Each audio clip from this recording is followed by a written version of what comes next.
वो पूर्णिमा की रात थी।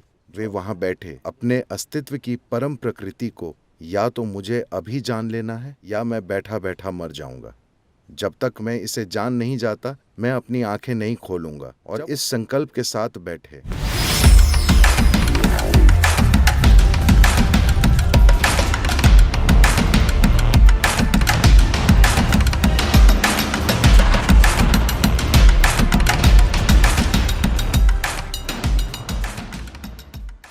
पर सबसे महत्वपूर्ण पहलू ये है कि वे एक बुद्ध हैं। ये उनका नाम नहीं है। उनका नाम गौतम सिद्धार्थ है, लेकिन वो एक बुद्ध हैं। बुद्ध का मतलब है वे अपने तार्किक बुद्धि से ऊपर उठ गए हैं। बु का अर्थ है बुद्धि, ध का अर्थ है धाद। बुद्धि यानी तार्किक बुद्धि, धाद यानी जो उससे ऊपर है। जो अपनी तार्किक बुद्धि से ऊपर होता है उसे बुद्ध कहते हैं। जो अपनी तार्किक बुद्धि में होता है वो इंसान हमेशा दुखी रहता है। कुछ होता है तो दुखी, कुछ नहीं होता तो दुखी। मतलब अगर वे बुद्धि के नीचे हैं तो हम उन्हें बुद्धू कहते हैं। अगर आप तार्किक बुद्धि से ऊपर हैं तो आप बुद्ध हैं। अगर आप तार्किक बुद्धि के नीचे हैं तो आप मूर्ख हैं। अगर आप तार्किक बुद्धि में हैं तो आप लगातार दुखी हैं। तो वे बुद्ध कैसे बने? उन्होंने अपने जीवन में कई चीजें आजमाई। वे एक छोटे से राज्य के राजकुमार थे। किसी योगी ने भविष्यवाणी की थी कि वे या तो महान सम्राट बनेंगे या एक महान संत बनेंगे। जब उन्होंने ये भविष्यवाणी की तो उनके पिता थोड़ा परेशान हो गए। वो नहीं चाहते थे कि उनका पुत्र एक महान संत बने। वो उसे एक महान राजा बनाना चाहते थे। तो उन्होंने तय किया कि वे उसे दुख से दूर, क्योंकि उन्होंने सोचा कि किसी दुख या पीड़ा को देखकर वो संत बन सकता है, तो उन्होंने उसे पूरे सुख में रखा। बेहतरीन भोजन, कपड़े और हर बेहतरीन चीज। जब गौतम 19 साल के थे, उनके पिता ने उनकी शादी एक बहुत सुंदर युवा स्त्री से कर दी। उनको बाकी समाज से अलग एक महल में रखा गया, जहां वे पूरे सुख में रहते थे और कभी कोई दुख नहीं देखते थे। एक दिन उन्होंने सोचा कि शहर में रथ से घूमा जाए। उन्होंने सारथी से कहा, तो वो घूम ही रहे थे कि उन्होंने एक बूढ़े आदमी को देखा और वो ऐसे चल रहा था। उन्होंने अपने जीवन में कभी कोई बूढ़ा आदमी नहीं देखा था। उनके पिता ने उन्हें इस सब से बचा कर रखा था। उन्होंने पूछा, उसको क्या हुआ? तो सारथी ने कहा, अरे वो आदमी बस बूढ़ा है। ये कैसे होता है? उन्होंने पूछा। उसने कहा, हर कोई एक दिन बूढ़ा होता है। उन्होंने खुद को देखा, वो एक सुंदर युवक थे। क्या मैं भी? सारथी बोला, हर कोई बूढ़ा होता है। लंबा जीने पर लोग बूढ़े हो जाते हैं। ये उनके लिए एक एहसास था, मैं ऐसा हो जाऊंगा। तब उन्होंने सड़क पर एक आदमी को लेटे हुए देखा, जिसे कोई बीमारी थी। वो उठ नहीं पा रहा था, बहुत तकलीफ में था। उन्होंने कहा, रुको, इसको क्या हुआ? वो क्या कर रहा है? वो बोला, अरे वो बीमार है। इसका क्या मतलब है? उसने कहा, ये शरीर कभी कभी बीमार हो जाता है। ऐसा किसी को भी हो सकता है। ये बस किसी को भी हो सकता है। मुझे, एक राजकुमार को, ये मुझे भी हो सकता है। ये किसी को भी हो सकता है। फिर उन्होंने खुद को देखा, अरे मैं ऐसा हो सकता हूं। फिर वे आगे बढ़े। गौतम इससे बहुत परेशान थे। तब उन्होंने एक शव यात्रा देखी। लोग एक आदमी का शव लेकर जा रहे थे। इस आदमी को क्या हुआ? अरे वो मर गया। ये हर एक को होता है, इसे कोई नहीं बच सकता। तब उन्होंने कहा, मैं क्या कर रहा हूं? बस खाना, सुख भोगना और बेकार की चीजें। मैं अपने साथ क्या कर रहा हूं? और उनके अंदर संघर्ष और उथल पुथल मच गई। अचानक एक राजकुमार होना, ये सुख भोगना और ये महल वगैरह अचानक उनके लिए बिखर गए। और वे सोचने लगे, इस सब का तुक क्या है? ये शरीर बूढ़ा होगा, ये बीमार पड़ सकता है और ये जरूर मर जाएगा। मैं अपना पूरा जीवन इसमें किस लिए लगा रहा हूं? लेकिन तब तक उनका एक छोटा बच्चा था। उन्होंने अपनी पत्नी और बच्चे को देखा। वे उस प्यारी पत्नी और उस सुंदर छोटे से बच्चे को छोड़ नहीं पाए।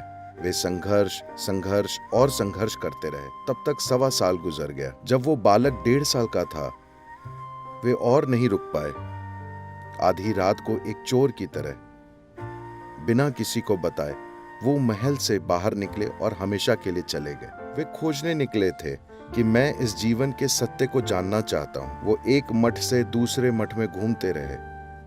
ये वो दिन थे जब भारत में कई तरह की पद्धतियां स्थापित थीं।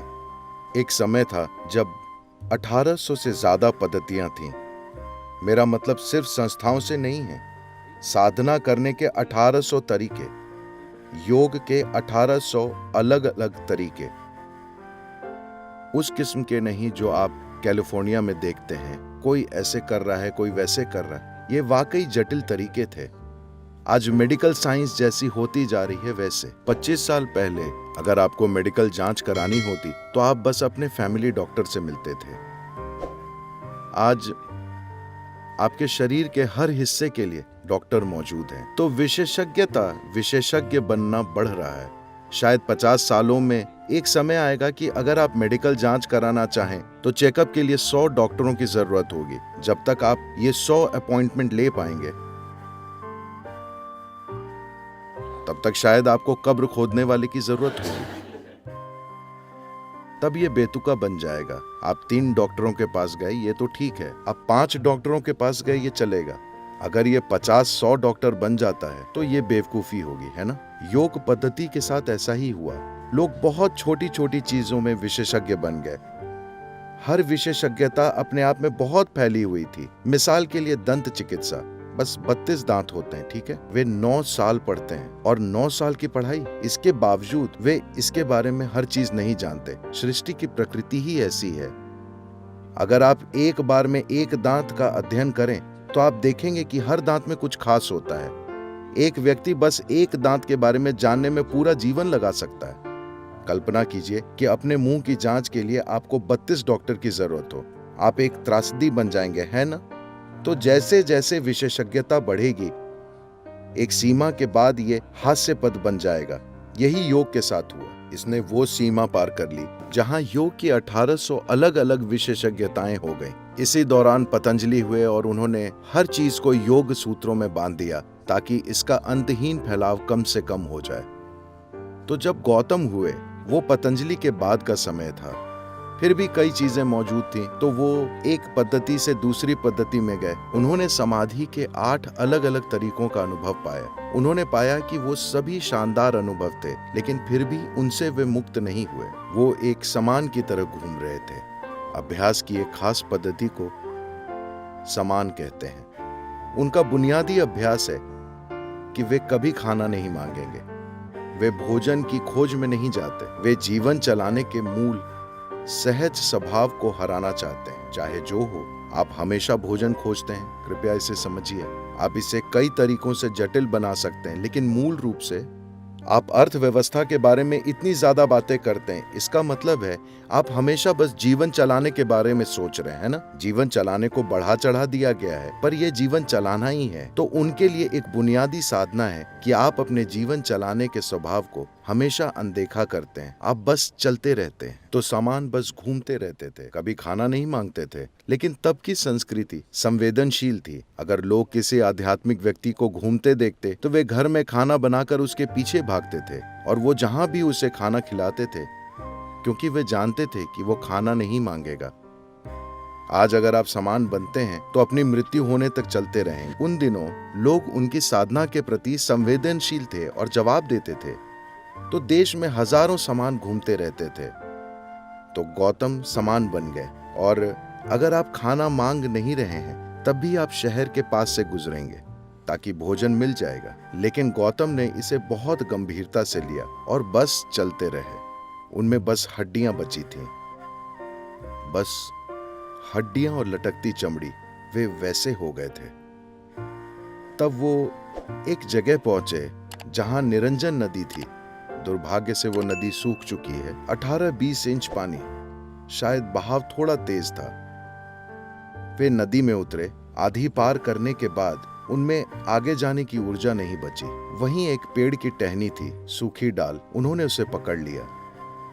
उनमें अगला कदम उठाने की ताकत नहीं थी, लेकिन वो ऐसे आदमी नहीं थे कि हार मान लें। वो पकड़े रहे। हम नहीं जानते कि कितनी देर। लोग कहते हैं बहुत लंबे समय तक। हो सकता है कि वो 2 ही मिनट हो। जब आप कमजोर महसूस करते हैं तो वो 2 मिनट कई साल जैसे लग सकते हैं। जब वो डाल पकड़े हुए थे, उन्हें एहसास हुआ कि वो क्या है जिसके लिए मैं मेहनत कर रहा हूं। वो क्या है? मैं पूरे देश में घूम रहा हूँ, एक मठ से दूसरे मठ जाते हुए ये सीखा वो सीखा, वो क्या है जो मैं खोज रहा हूँ। फिर उनको एहसास हुआ कि वाकई कुछ नहीं है, ये जीवन सब कुछ है। मुझे बस इतना करना है कि उन बाधाओं को हटा दूं जो मुझे इसे अनुभव नहीं करने दे रही। जब उनको एहसास हुआ कि हर चीज उनके भीतर ही है, खोजने का कोई तरीका नहीं है, अचानक उनमें अगला कदम और अगला कदम लेने की ताकत आ गई। उन्होंने नदी पार की और आकर उस पेड़ के नीचे बैठ गए जो अब बहुत प्रसिद्ध बोधि वृक्ष है। वे पेड़ के नीचे बैठ गए। वो पूर्णिमा की रात थी। वे वहां बैठे और इस संकल्प के साथ बैठे, अपने अस्तित्व की परम प्रकृति को या तो मुझे अभी जान लेना है या मैं बैठा बैठा मर जाऊंगा।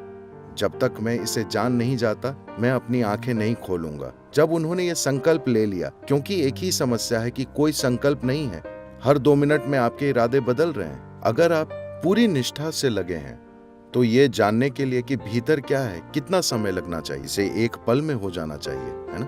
क्योंकि तय करने के लिए कोई दूरी ही नहीं है। समय सिर्फ तब लगता है जब कुछ दूरी की यात्रा करनी हो, है ना? अगर यात्रा के लिए कोई दूरी ही नहीं है, अगर मैं पूछूं कि आपको यहाँ बैठने में कितना वक्त लगेगा, आप यहाँ पहले से ही बैठे हैं, ये पहले ही यहाँ है, इसमें कोई वक्त नहीं लगेगा, तो आप पहले ही जीवित और जारी हैं।